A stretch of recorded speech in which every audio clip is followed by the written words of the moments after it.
Hey everybody, Horst here again, bringing you another game between, well, of course, myself and Telsa Trooper. Some of you who are on the BNet forums may have seen this replay. Obviously, this is the greatest replay of all time. There comes a replay once every long while that you just know it's the greatest move you've ever pulled, and you're never going to top this, no matter what you do. Then you eventually do, and you look back at this and feel stupid. But for now, this is the best game I've ever played, bar none. At least the coolest, anyway. But this is a 2800 Diamond Terran, so we can assume he's either very cheesy, or very good, or just somewhere in between. But he seemed to play fairly standard here, so I won't hold it against him. I start off with a normal-ish build. I don't do any crazy proxy crap. I build my 14 assimilator.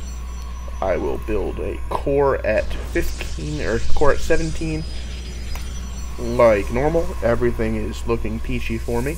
We look at the production tab. We can see that the Terran is doing normal things too. Orbital command, a couple of Marines. Nothing out of the ordinary for either of us. His SCV is scouting me, being annoying, and I run away. I see he has no second gas yet, so he's not doing anything too hyper-tech. I'm getting my second gas, however.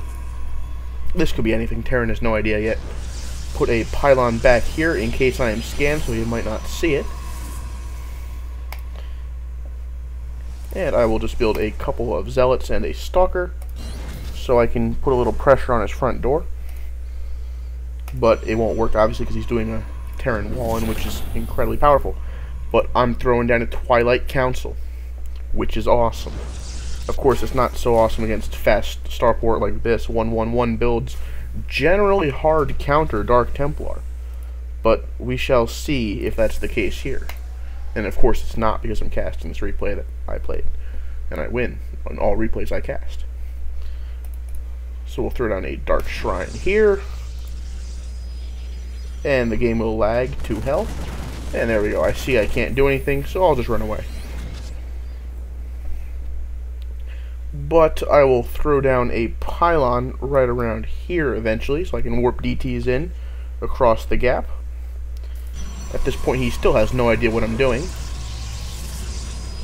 But I throw down a forward just in case he goes for Cloak Banshees, so I can detect them.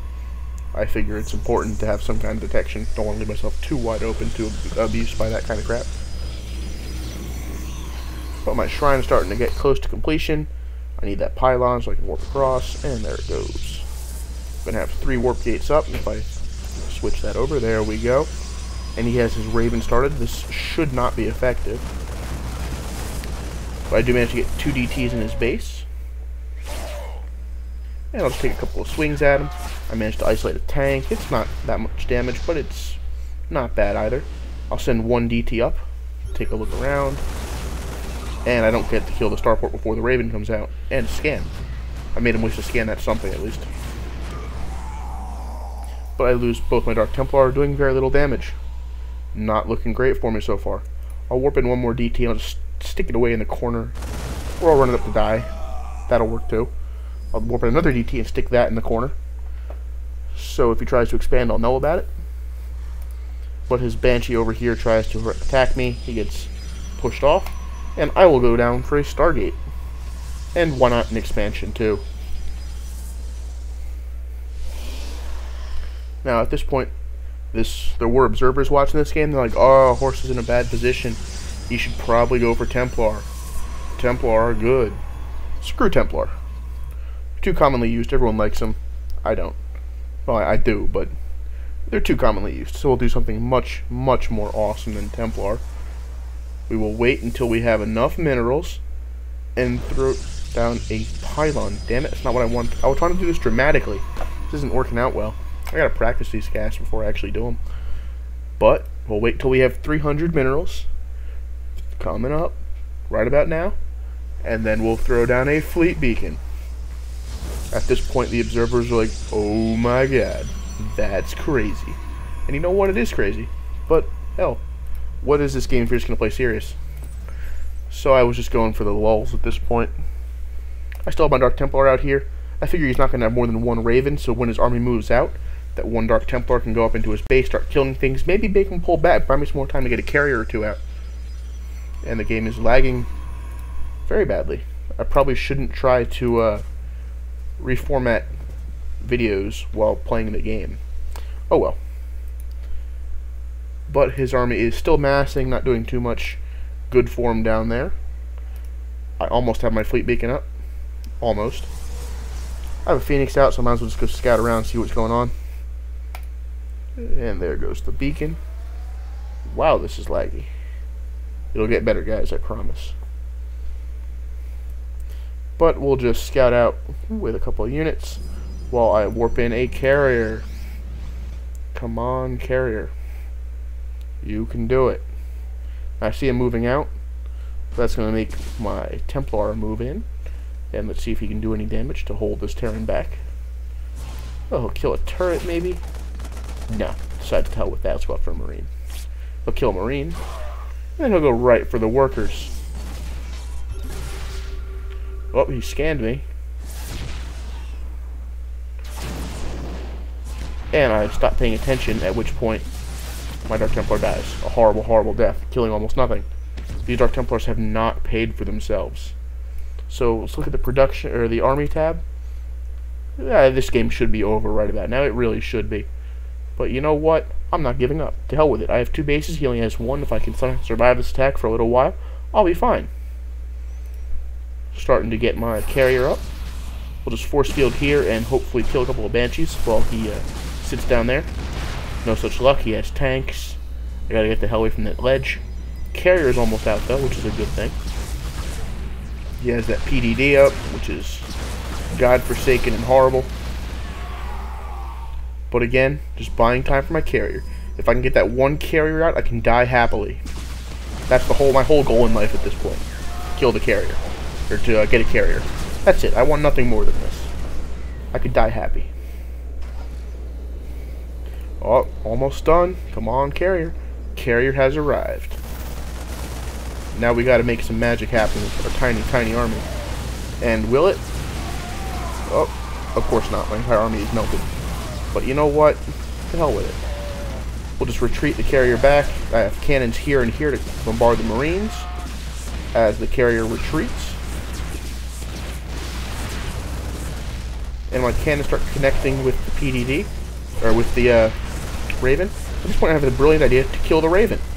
Because I have a Dark Shrine. If I can kill the Raven, I can maybe force him to pull back with Dark Templar. Buy me some more time. That's my idea at this point. Because if I can get more carriers up, it'll be even better. There goes my DT. I'll warp in more the second I can. And of course, he doesn't know how many DTs I have. I could be sending wave after wave of single DTs at him. So he's going to pull back. Which is a decent idea until you get another Raven. He figures, what the hell, I'm so far ahead, I killed this entire army. What can possibly stop me now? I'll tell you what can. Oh, damn it, I'm building probes here. Never mind. Let's just ignore that for a little bit. Get some more carriers out. Yeah. Warp in a couple more units. Nothing too much. Another carrier. I got my carrier upgrade. Should get that soon. But at this point, things are looking quite good in Terran land. You check out the income. He has less harvesters than me, but more income because Blizzard's idea of balance, that is the mule. But there we go. It's time for a mothership. When you're this far behind, there's really nothing else to do but make a mothership because they're freaking awesome. And everyone loves motherships. I've never met someone who doesn't like motherships. At least when someone else is making them. If you're making them, they suck. But what the hell, right? Let's make some gateways, make a mothership, make some carriers. Just act like a total baller. That's what we gotta do. Speed up a little bit, make more pylons. Those pylons are cool. And here comes the Terran Wave 2. Army size, again, he has double. This time, he's bringing a couple of Vikings. Still only 2. I mean, how many carriers do I have? He sees my army. And again, he only has 1 Raven again, but he has enough of an army otherwise to keep me in trouble. That mothership, I really need that mothership coming out. I really need the mothership, but it's just not my day, and it's very slow to build. Really? If they just gave Mothership a boost in build time, that'd be all the buff I ever wanted. It'd be like Christmas, Hanukkah, and Kwanzaa all rolled into one glorious holiday. But alas. So we'll just run away with the carriers, try to hold out for the Mothership. We'll just sacrifice a Phoenix for no apparent reason. Because we're building Motherships, we can afford to do this. We're obviously rich if we're building Motherships. Let them bombard pylons, who cares? They're just pylons. More carriers, Motherships. That's how true Protoss roll. And surprisingly enough, the supply differential is not that great. He's putting all of his resources into his army, not expanding more. But, there we go, carriers coming out, and the Mothership lags the whole game. And there's the Mothership. Now, I did kill off the Raven in this little skirmish here. The Raven did die, so we move the Mothership in. And it will cloak the carriers, and he won't be able to see the carriers. Oh, that is glorious. He cannot see the carriers. He has scans, but only so many, and those Marines will not be able to kill the Mothership before the scans go away. So you know what? We may not have an army, the Terran might have a huge army, but let's just push with 3 carriers and a Mothership and see what happens. What's the worst that could happen? We're just going to go see how that does. And hell, might as well expand while we're doing it. I mean, we have the massive army advantage. But there goes the Terran running away. Now my army does actually look fairly equal in size, but when you consider most of it is flying pieces of garbage, it's not that great of an advantage to have, really. Come on, Protoss army. That Mothership is slow as molasses, but if it gets there, it's gonna be awesome. I swear to God. There's the Terran army with a 30 supply lead on me.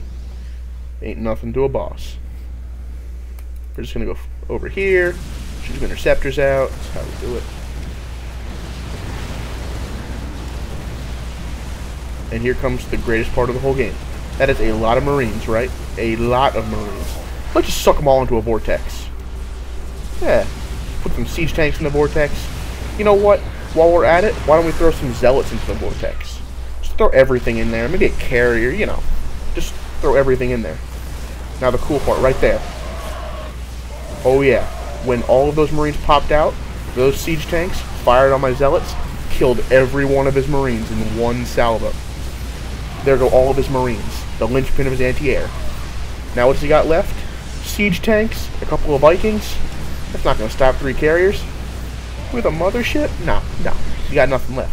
And I can just warp in more zealots a couple at a time, run into their doom. They will all die because he has a huge ground presence still. But the one vortex killed, like, what was that, almost 24 Marines? It was insane. Oh man, and Mothership should have all those kills, but kills went to the tanks here. He says good game. Good game doesn't quite describe the level of ownage that was just unleashed, but it'll have to do. I really don't think you guys learned anything from this, but it had to be shared with the world. Thanks for watching, guys.